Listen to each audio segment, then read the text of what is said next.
Hi everyone, it's Darlene. Welcome back for another card video. Today I have a special holiday card. I'm using this Wise Men Still Seek Him Die by Simon Says stamp and my Color Burst powders. I just have the basic bright set of 6. So what I'm going to do is start with a piece of Strathmore 90-pound watercolor paper, and I'm going to spritz it with some water first. Now this paper is about 4 1/4 by 6, so a little enlarged. And what I'm going to do is tap the bottom of the bottle. Somebody gave me that trick one time. And I'm just going to tap it here and there. You really do not need very much. So I'm starting with the green, and then I'm going to move on with the blue. And for some reason, the blue doesn't tap. It just pours out. So I started tapping it and realized it was just coming out. And notice that this one sort of comes out and it spreads, which is kind of nice. And then the purple is even more kind of concentrated in one area when you tap it. So each one of these I think is a little bit different. So I'm just going to push this down to make sure it's flat. And then I'm going to tap, and you can see how I'm getting kind of thick piles of the purple, and you'll see what the result of that is when I spray it. Okay, so now I've got all my color applied, and I'm going to take my water again and I'm going to spritz it. And this is a very messy process. It kind of sprays kind of all over, and you don't even see it. That's how concentrated it is until you get some water on it. So anyway, I'm putting a ton of water on this because I really want to get these colors moving. Now you can see how dark those purple areas are. Now I try not to brush it or move the color around too much, but I am going to take my brush and just sort of fill in some of the areas that didn't get color on them. So notice I grabbed some purple and moved it out. You can see what that does. It's really concentrated color, so you have to be really careful about not spreading this color around too much. So once I tapped that in and I got the purple and the green, I sprayed it again so that it would work its own magic. What I like about not adhering my cardstock to something and kind of letting it bubble up is that all of the water, the excess water, rolls to the sides. So I'm just going to take a Kleenex and be really careful to just barely tap the edge of the paper. And when I barely tap it, it immediately soaks up whatever puddles I have on the edge. If you skip this step, then the color and the water sort of creeps back toward the center of the cardstock, and I don't really like that look. So I'm just going to wipe up the edges really carefully with this tissue.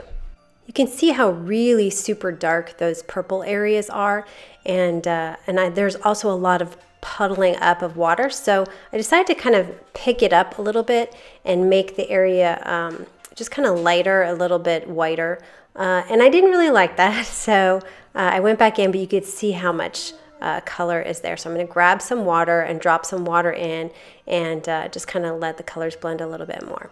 Before I move on to my next step, I want my puddles to be gone, but I don't want it to be dry. So just kind of that in-between state where there's still some color lying on the cardstock, but it's not in a big puddle of water. So I'm just going to tap up some of these puddles here, but I'm going to do it really carefully because I don't want to remove too much of the color itself. I let that dry on its own for about another minute or so just to let it absorb some of the water, but you can see it's still wet. And now I'm going to take a credit card. This is just like a membership card. You could use a credit card, a gift card, just anything that's plastic. And I'm just going to run it in all different directions like I kind of have a star. And so you just want to run it through the center point of your cardstock. Now I've created this oversized cardstock so that I can trim it however I like. So if my center doesn't end up being center, it's no big deal. But you can see that because my paint is still wet, it's pluming out when I push it around. So I'm not getting really sharp lines. I'm getting really dull lines that are colorful, and they kind of spread out a little bit. So it really gives it a really kind of cool sky effect, almost like it's a little cloudy or that the light is sort of spreading out. It looks really pretty in real life. So you can use the whole side of the credit card, or you just like I'm doing here, use the tip of the credit card. You get more color moving around when you use the whole side.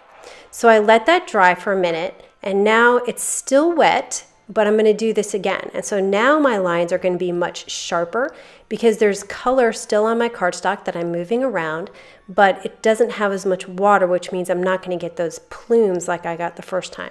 So this is just another variation of those rays. So some of them are going to look like they're far away and dull, and some of them are going to look like they're close up and sharp. Now I'm just dabbing a little bit more of that excess water. I saw that the purple area down here was really, really dark, so I decided to drop a little bit of water in there and pick it up with a tissue. I don't know if you can tell in the video, but it definitely picks up the water, but not too much. And I just did it in one small area because I do want to keep some really dark. And then again, I'm going to do kind of one more round of this, and you could go round and do it for a really long period of time. You could just keep doing it. So I did about 3 rounds of it, and the later rays are sharper than the beginning rays because the cardstock is drying. Okay, so now I'm done with this part. I'm just going to move it off to the side and let it dry completely before I move on to this next step. So I'm going to add some white. This is Dylusion's white linen spray, and I'm just going to put some on my craft mat here.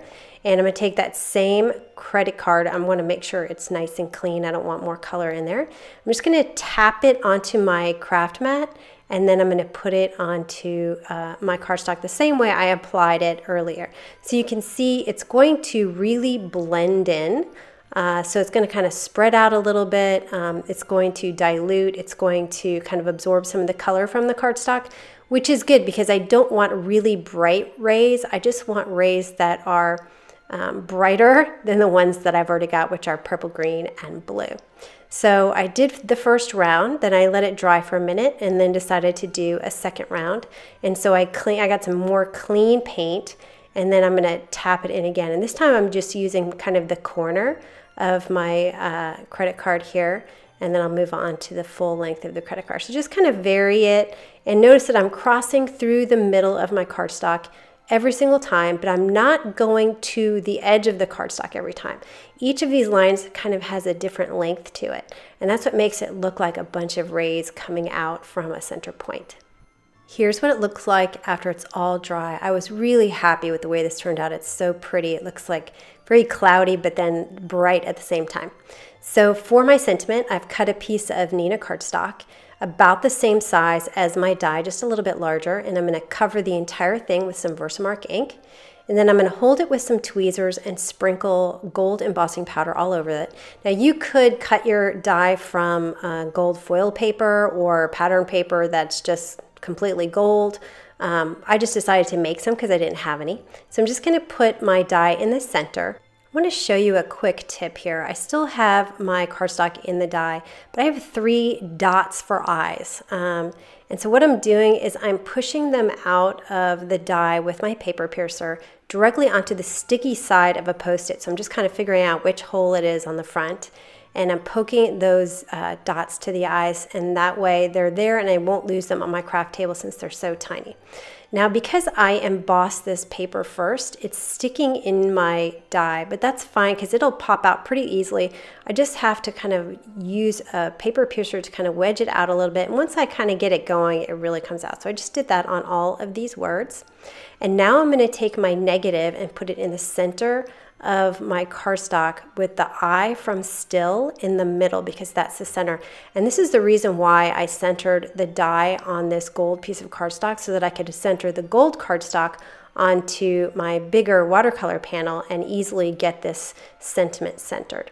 So I'm going to push my word through the negative to make sure that I'm placing this exactly where it needs to be according to the design of the die. And then I slowly lift it up and kind of push the word out. And this can be a little tricky if your word is really thin, but it works just fine. I do it all the time, but sometimes you just have to be a little patient. So I just did that with all of these words. And then for the eyes, I just dotted the cardstock itself with my 2A glue pen. And then I put the dot on top of that and just pressed it down. I used 2A glue for the sentiments as well. I find that this 2A glue pen is really precise with its application of the glue, and it's pretty strong. So I don't have any problems with any of this coming up. Next, I'm going to trim this panel to 4 by 5 1/4.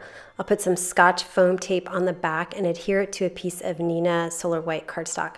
I thought about adding some gold sequins and some maybe gold thread, but I decided I just liked it plain. So here is the final card. Now I did do another one and I used less of the color burst powder, and I'll show you what that looks like. So you can see it's much lighter. You can see more of the purple, but what I like about the concentrated areas of the color burst powders is that it looks almost metallic. It's a really cool and different look, and I like that too.